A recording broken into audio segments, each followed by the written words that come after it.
ونستعينه ونستغفره ونعوذ بالله من شرور أنفسنا ومن سيئات أعمالنا من يهده الله فلا مضل له ومن يضلله فلا هادي له أشهد أن لا إله إلا الله وحده لا شريك له وأشهد أن محمدا عبده ورسوله اللهم صل على محمد وعلى آل محمد كما صليت على إبراهيم وعلى آل إبراهيم إنك حميد مجيد اللهم بارك على محمد وعلى آل محمد كما باركت على إبراهيم وعلى آل إبراهيم إنك حميد مجيد أما بعد قال الله تعالى قل إن صلاتي ونسكي ومحياي ومماتي لله رب العالمين لا شريك له وبذلك أمرت وأنا أول المسلمين۔ آج کا درس جو ہے وہ ہے نماز کے حوالے سے کہ نماز پڑھنے کا فائدہ کیا ہے، دنیا میں نماز پڑھنے کا فائدہ کیا ہے۔ تو میرے بھائی، اللہ رب العالمین نے قرآن مجید میں اور احادیث مبارکہ میں نبی کریم صلی اللہ علیہ وسلم نے بے شمار مقام پہ اس بات کی وضاحت کی اور اس کے بارے میں بتلایا کہ نماز پڑھنے کا فائدہ کیا ہے۔ جیسا کہ اللہ تعالیٰ فرماتے ہیں، اے پیغمبر صلی اللہ علیہ وسلم، آپ لوگوں کو بتلا دو کہ میرا نماز پڑھنا، میرا اللہ کے راستے میں قربانی دینا اور دیگر نیکی والے کام کرنا یہ اللہ کے لیے ہیں۔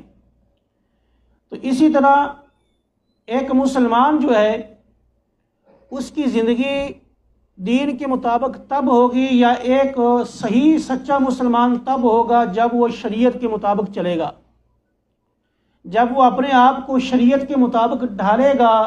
شریعت کیا؟ دین اسلام۔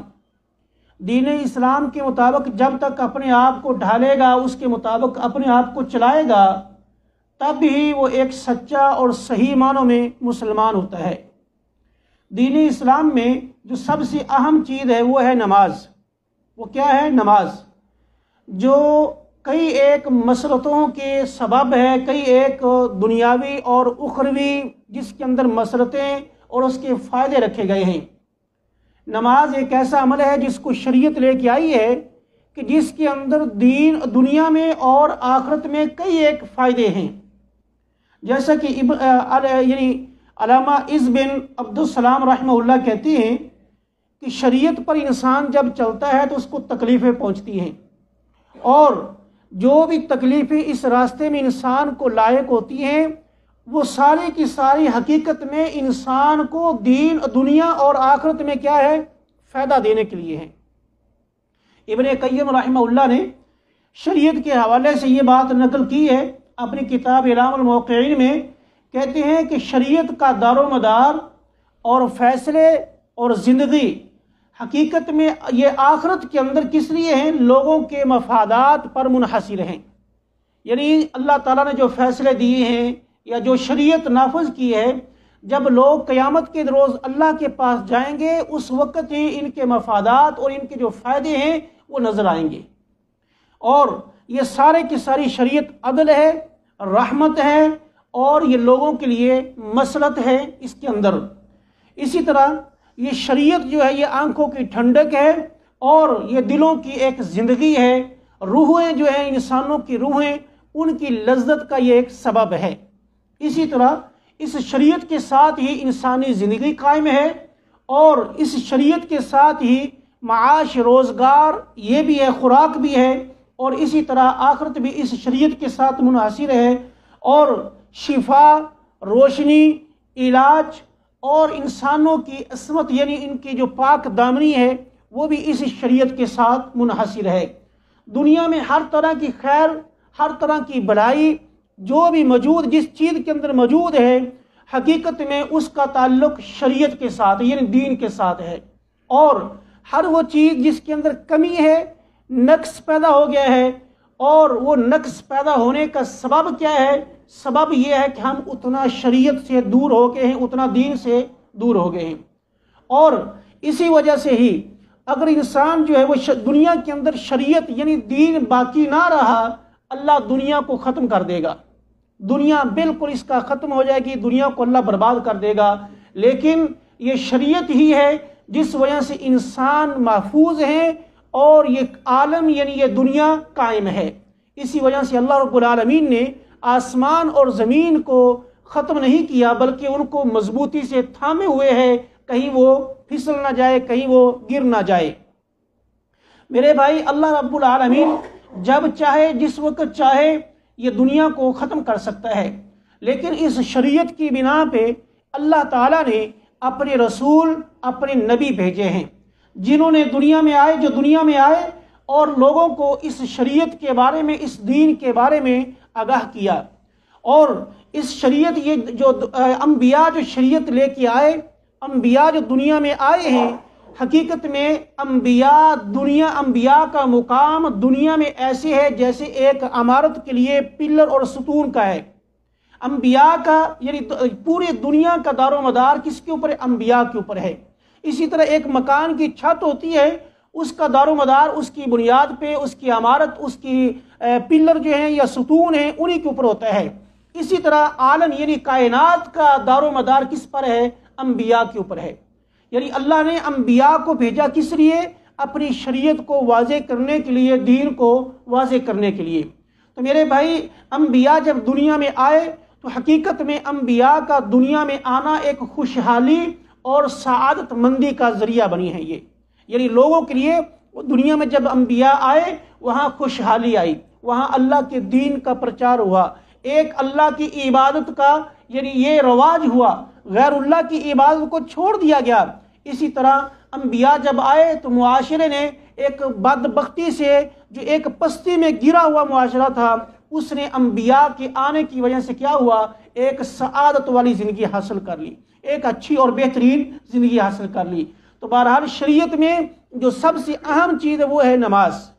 نماز یہ وہ ہے جس کو اللہ رب العالمین نے ایک مخصوص طریقے کے مطابق لوگوں کے اوپر، اپنے مسلمانوں کے اوپر فرض کیا ہے، جس کے دلائل یا جس کے طریقہ کار قرآن اور حدیث کے اندر مختلف طریقے سے موجود ہیں، جو لوگوں کے لیے ایک فائدے والا ذریعہ بھی ہے دین اور یعنی دنیا اور آخرت میں۔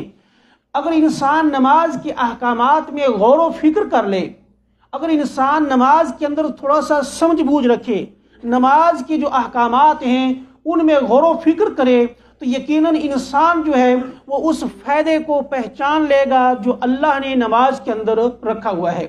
اور یہ اس لیے اس کی کئی ایک توجیہ ہیں، اس کے کئی ایک مقصد ہیں۔ سب سے پہلی اس کی توجیہ یہ ہے کہ اللہ رب العالمین نے جب انسان کو پیدا کیا، یہ اللہ کا انسان کو پیدا کرنے کا ایک بہت بڑا مقصد ہے۔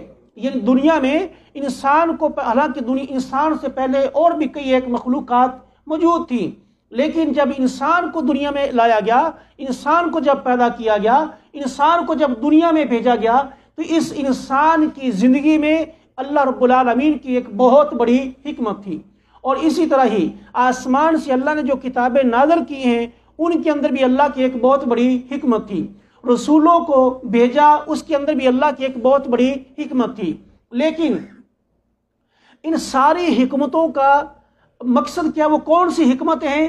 انسان کو پیدا کرنے، آسمان سے کتابیں نازل کرنے، رسولوں کو لوگوں کے اندر بھیجنے کا جو مین مقصد ہے وہ کیا ہے؟ وہ اللہ رب العالمین نے بیان کرتے ہیں، وہ کیا ہے؟ وہ ہے اللہ تعالیٰ کی خالصتاً ہو کے عبادت کرنا۔ وہ کیا ہے؟ یعنی انبیاء کا آنا، انسان کو پیدا کرنا، اللہ کی آسمانی کتابوں کو نازل ہونا، ان سب کا مقصد ہے جو اللہ کی سب سے مین جو حکمت وہ کیا ہے؟ وہ ہے صرف اور صرف اللہ کی عبادت کرنا۔ اور اسی طرح ہی جب انسان دنیا میں آتا ہے، یعنی اللہ تعالیٰ کی عبادت کرتا ہے، اور انسان کو ساتھ ساتھ یہ بھی شعور دے دیا کہ ایک مسلمان وہ آزاد نہیں ہے، اس کے اوپر شریعت کے کئی ایک احکامات نافذ ہیں۔ یعنی وہ ایک مسلمان جو ہے وہ اس کو پتہ چل جاتا ہے کہ میں ایک نظام کے ساتھ، ایک یعنی جو اسلام کا نظام ہے، دین کا جو ایک نظام ہے، اس کے مطابق ہی میں زندگی گزاروں گا تو کامیاب ہوں گا، وگرنہ میری کامیابی نہیں ہے۔ اور وہ نظام، کوئی بھی انسان ہے چاہے نیک ہے یا بد ہے، وہ دنیا میں جہاں کہیں بھی چلا جائے یا جہاں کہیں بھی گھوم پھر کے واپس آ جائے تو سب کے سب کا واپس کدھر جانا ہے؟ اللہ کے پاس آنا ہے، نیک ہے یا بد ہے، ہر ایک انسان کا اللہ کے پاس آنا ہے۔ قرآن مجید میں اللہ رب العالمین ارشاد فرماتے ہیں وَمَا خَلَقْتُ الْجِنَّ وَالْإِنسَ إِلَّا لِيَعْبُدُونَ، میں نے انسان اور جن کو کس لیے بنایا ہے؟ صرف اور صرف اپنی عبادت کے لیے۔ میں نے انسان اور جن کو اپنی عبادت کے لیے ہی پیدا کیا ہے کہ یہ انسان اور جن جو ہیں وہ کیا کریں؟ میری عبادت کریں۔ اور آگے فرمایا، اللہ تعالیٰ فرماتے ما اريد منهم من رزق وما اريد ان يطعمون، میں نے ان سے یعنی انسانوں سے اور جنوں سے کسی اور چیز کا کوئی مطالبہ نہیں کیا کہ وہ مجھے رزق دیں یا مجھے کچھ کھلائیں پلائیں، یہ میں نے ان سے سوال نہیں کیا، بلکہ میں نے انسانوں کو اپنی عبادت کے لیے پیدا کیا۔ اور آگے خود ہی فرما دیا ان اللہ هو الرزاق ذو القوۃ المتین، اللہ ہی وہ غالب حکمت والا ہے جو لوگوں کو رزق بھی عطا کر رہا ہے، لوگوں کو روزی بھی عطا کر رہا ہے اور ان کی دیکھ بھال بھی کر رہا ہے۔ بڑی حکمت والا اور بڑا ہی وہ اللہ غالب ہے، یعنی اللہ تعالیٰ نے ہی خود وضاحت کر دی۔ انسان کے مقصد بنانے کا کیا ہے؟ اللہ کی عبادت کرنا۔ تو میرے بھائی آج ہمیں کیا ہو گیا ہے؟ ہم کہاں جا رہے ہیں؟ ہم کدھر جا رہے ہیں؟ ہم کیسی زندگی گزار رہے ہیں؟ اللہ رب العالمین ارشاد فرماتے ہیں وَمَا أُمِرُوا إِلَّا لِيَعْبُدُوا اللَّهَ مخلصین لہ الدین، اللہ رب العالمین یہ لوگوں کو اس بات کا حکم دیتی ہیں کہ لوگ کیا کریں؟ ایک اللہ کی عبادت کریں مخلص ہو کے، خالصتاً اللہ کی ہی عبادت کریں، اللہ کی عبادت میں کوئی ملاوٹ یا اس کے اندر کوئی اور شرک و بدعات نہیں ہونی چاہیے، صرف اور صرف انسان مخلص ہو کے خالصتاً اللہ کی کیا کرے؟ عبادت کرے۔ اللہ کے رسول صلی اللہ علیہ وسلم کو بھی اللہ نے اسی بات کا حکم دیا، کیا؟ قل ان صلاتی و نسکی و محیای و مماتی للہ رب العالمین، اے پیغمبر صلی اللہ علیہ وسلم آپ لوگوں کو اس بات کی وضاحت کر دیں کہ میرا یعنی پیغمبر کا نماز پڑھنا، میرا قربانی کرنا، میرا دنیا میں زندہ رہنا، میرا وفات پا جانا، یہ سارے کا سارا کس کے لیے ہے؟ اللہ کے لیے، لا شریک لہ، جس اللہ کا کوئی شریک نہیں ہے۔ وَبِذَلِكَ أُمِرْتُ وَأَنَا أَوَّلُ الْمُسْلِمِينَ، یہی مجھے حکم دیا گیا ہے اور میں مسلمانوں میں سے ہوں۔ میرے بھائی ایک مسلمان کے لیے یہ ضروری ہے وہ اپنی بنیادی چیزوں کو جانے۔ اسی طرح شریعت کو دوسری وجہ کیا ہے پہچاننے کی؟ وہ یہ ہے کہ شریعت کے ایسے دلائل موجود ہیں جب انسان ان میں غور و فکر کرتا ہے تو انسان کو علم ہوتا ہے کہ دنیا میں معاشرے کے اندر معزز انسان کون سا ہے۔ ہماری نظروں میں نہیں، شریعت کی نظروں میں، اسلام دین کی نظر میں جب آپ دیکھیں گے، آپ مطالعہ کریں گے تو آپ کو پتہ چلے گا کہ دنیا میں معزز انسان کون سا ہے۔ اگر دنیاوی نظر سے دیکھیں گے تو ہم کس کو کہیں گے؟ جس کے پاس مال و متاع ہے، بینک بیلنس ہے، گاڑی ہے، بنگلہ ہے اور اس کی اچھی زندگی گزار رہا ہے، ہم اس کو کہیں گے۔ لیکن نہیں، اللہ کے نزدیک یہ قانون نہیں ہے۔ اللہ کے نزدیک کیا؟ ان اکرمکم عند اللہ اتقاکم، اللہ کے نزدیک معزز وہ ہے جو تم میں سب سے زیادہ متقی اور پرہیزگار ہے۔ تو یہی وہ قانون ہے کہ جب آپ اسلامی قانون کو قرآن و احادیث میں جب مطالعہ کریں گے، آپ ان کو جب دیکھیں گے تو آپ کو پتہ چلے گا کہ دنیا میں سب سے زیادہ فائدہ مند اور معزز انسان وہ ہے جو ان میں سب سے زیادہ انصاف کرنے والا، اور سب سے زیادہ سعادت مند انسان کون ہے؟ جو ان میں سب سے زیادہ متقی اور نیک ہے، متقی اور پرہیزگار ہے، نیک۔ اسی طرح اللہ رب العالمین ارشاد فرماتے ہیں من عمل صالحا من ذکر او انثى وهو مؤمن فلنحيينه حیاتا طیبہ، کہ ہم جس انسان نے، چاہے وہ مرد ہے یا عورت ہے، جس نے بھی نیک عمل کیے ہیں، ہم اس کو ان کا اجر عطا فرمائیں گے اور اس کے بدلے میں ایک پاکیزہ زندگی عطا کریں گے۔ تو مطلب یہ ہے کہ اللہ کے نزدیک معزز کون ہیں؟ وہ لوگ جو اللہ کے بتلائے ہوئے احکامات کے مطابق زندگی گزارتے ہیں، وہ کیا ہے؟ اللہ کے نزدیک معزز ہیں۔ اسی طرح اللہ تعالیٰ دوسرے مقام پہ فرماتا ہے ام حسب الذین اجتروا السیئات، کیا لوگوں کو کیا ہو گیا ہے؟ ان لوگوں نے یہ سمجھ لیا، جو برائی کرتے ہیں، جو برے عمل کرتے ہیں، انہوں نے یہ سمجھ لیا ہے کہ ان نجعلہم کالذین آمنوا وعملوا الصالحات سواء محیاہم ومماتہم ساء ما یحکمون، جو دنیا میں برائی کرتے ہیں، برے کام کرتے ہیں، غلط کاموں کی طرف وہ پڑے ہوئے ہیں، انہوں نے یہ سمجھ لیا ہے کہ کیا ہم برے لوگوں کو اور نیک لوگوں کو ایک جیسا بنا دیں گے؟ نہیں، ایسا ہم کبھی بھی نہیں کریں گے، بلکہ جن لوگوں نے یہ سوچ لیا ہے کہ نیک اور برے لوگ ایک جیسے ہیں، وہ حقیقت میں ایک بہت بڑی غلطی پر ہے۔ ہم اس کا فیصلہ کریں گے۔ جو لوگ سوچ رہے ہیں وہ کیا ہے؟ ایک بہت بڑی غلط فہمی ان کی۔ اس لیے میرے بھائی، ہر انسان کو چاہیے کہ اگر وہ چاہتا ہے کہ میرے اندر تقوی پیدا ہو، اگر وہ چاہتا ہے کہ میرے اندر میں ایک اچھا اور ایک بہترین انسان بنوں، اس کو چاہیے کہ سب سے پہلے وہ کیا کرے؟ نماز کا اہتمام کرے۔ سب سے پہلے کیا کرے؟ وہ نماز کا اہتمام کرے۔ نماز کو اس کے وقت پہ ادا کرنا، یہ ایک مسلمان کے لیے نہایت ہی ضروری ہے۔ اسی طرح جو بندہ نماز کو اس کے واجبات، اس کی ارکان اور اس کی جو سنن ہیں ان کے ساتھ ادا کرتا ہے، حقیقت میں یہ وہ انسان ہے جو اللہ کے نزدیک کیا ہے؟ متقی ہے۔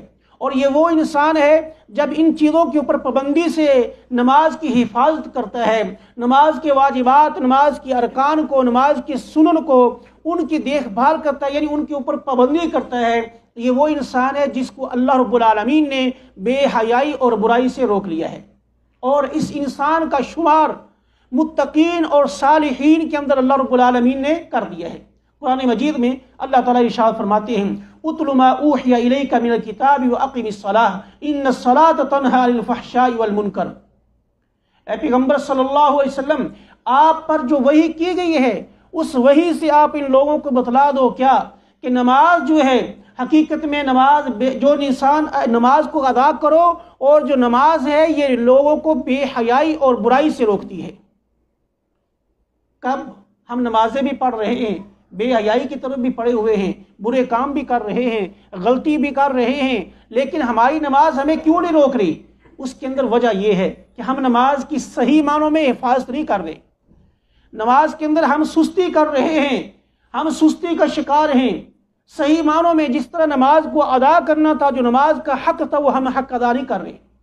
یہی وجہ ہے ہم نماز پڑھ رہے ہیں لیکن نماز کے ساتھ ساتھ برے کاموں کے اندر بھی مشغول ہیں، جبکہ اللہ تعالیٰ کیا فرماتا ہے؟ ان الصلاۃ تنہی عن الفحشاء والمنکر۔ نماز بے حیائی اور برے کاموں سے کیا کرتی ہے؟ روکتی ہے۔ تو میرے بھائی، ہر ایک انسان کو چاہیے وہ کیا کرے؟ نماز کی پابندی کرے، کیونکہ نماز ایک ایسا عمل ہے جو انسان کو کسی طرح کی بھی پریشانی ہے، کوئی بھی غم ہے، اس سے نجات دیتا ہے۔ اور شریعت کا چوتھی جو وجہ وہ یہ ہے، وہ یعنی انسان دنیا میں جب زندگی گزارتا ہے تو اس انسان کو کئی ایک چیزوں کا سامنا بھی کرنا پڑتا ہے۔ سب سے مین چیز وہ ہے غم اور پریشانی، دنیا کے غم، دنیا کی پریشانی سب سے مین جو چیز ہے۔ اور ہر انسان وہ اس کو سوچنا چاہیے، یا ہر ایک انسان کے لیے یہ ضروری ہے کہ وہ ان غموں سے نکلنے کا راستہ تلاش کرے کہ میں ان غموں سے، ان پریشانیوں سے کیسے نکلوں۔ اور ہر انسان یہ چاہتا ہے کہ جب اس کو پریشانی لائق ہوتی ہے، جب اس کو کوئی غم ملتا ہے، ہر انسان کی یہ خواہش ہوتی ہے کہ میں اپنا غم کسی کو سناؤں، اپنا غم کسی کو سناؤں اور اس کے سامنے پیش کروں۔ ہو سکتا ہے کسی سنانے والے کے پاس میرے غم کا کوئی علاج ہو، کوئی حل ہو، میں اس سے نکل سکوں۔ ہر انسان اپنا غم کسی کو سناتا ہے۔ اسی طرح ہی ایک مسلمان کا جب وہ پریشان ہوتا ہے دنیا میں، وہ اپنی پریشانی کو، اپنے مصیبت کو، اپنے غم کو اپنے رب کے سامنے رکھتا ہے، اپنے رب کے سامنے پیش کرتا ہے، تاکہ میں اس پریشانی سے، اس مصیبت سے کیا کروں؟ نکل سکوں۔ جیسا کہ اللہ تعالیٰ نے یعقوب علیہ السلام کے بارے میں کہا کہ جب اپنے بیٹوں سے وہ مایوس ہو گئے، یعنی اپنے یوسف علیہ السلام سے اور دیگر بیٹوں کے واپسی سے جب مایوس ہوئے تو کیا کہا؟ قال انما اشکو بثی وحزنی الی اللہ واعلم من اللہ ما لا تعلمون۔ میں اپنی پریشانی کو، اپنے غم کو کیا کر رہا ہوں؟ اپنے رب کے سپرد کر رہا ہوں۔ میں خوب جانتا ہوں اللہ کو، جبکہ تمہیں اس کا علم نہیں ہے۔ یعنی میرے غم، میری پریشانی، میری جو بھی مصیبت ہے، میرا جو بھی پریشانی ہے دل کے اندر، وہ اپنے رب کے سپرد میں کر رہا ہوں۔ تو اس لیے میرے بھائی، ایک مسلمان کو جب پریشانی دنیا میں لاحق ہوتی ہے، وہ کیا کرتا ہے؟ اپنے پریشانی کو کسی اور کے سامنے رکھنے کی بجائے اپنے رب کے سامنے پیش کرے، اپنے رب سے اس کے بارے میں حل تلاش کرے، اپنے رب سے سوال کرے اس پریشانی سے نکلنے کا۔ کیسے؟ کس طرح سے؟ قرآن مجید میں اس کی وضاحت کی ہے کہ انسان جب اپنے یعنی نماز پڑھتا ہے، جب وہ نماز کی حالت میں ہوتا ہے تو وہ انسان اپنے رب کے بہت زیادہ قریب ہوتا ہے۔ ابو ہریرہ رضی اللہ تعالیٰ عنہ بیان کرتے ہیں، نبی کریم صلی اللہ علیہ وسلم نے ارشاد فرمایا، اقرب ما یکون العبد من ربہ وہو ساجد فاکثر الدعاء۔ صحیح مسلم کی یہ حدیث ہے۔ بیان کرتے ہیں کہ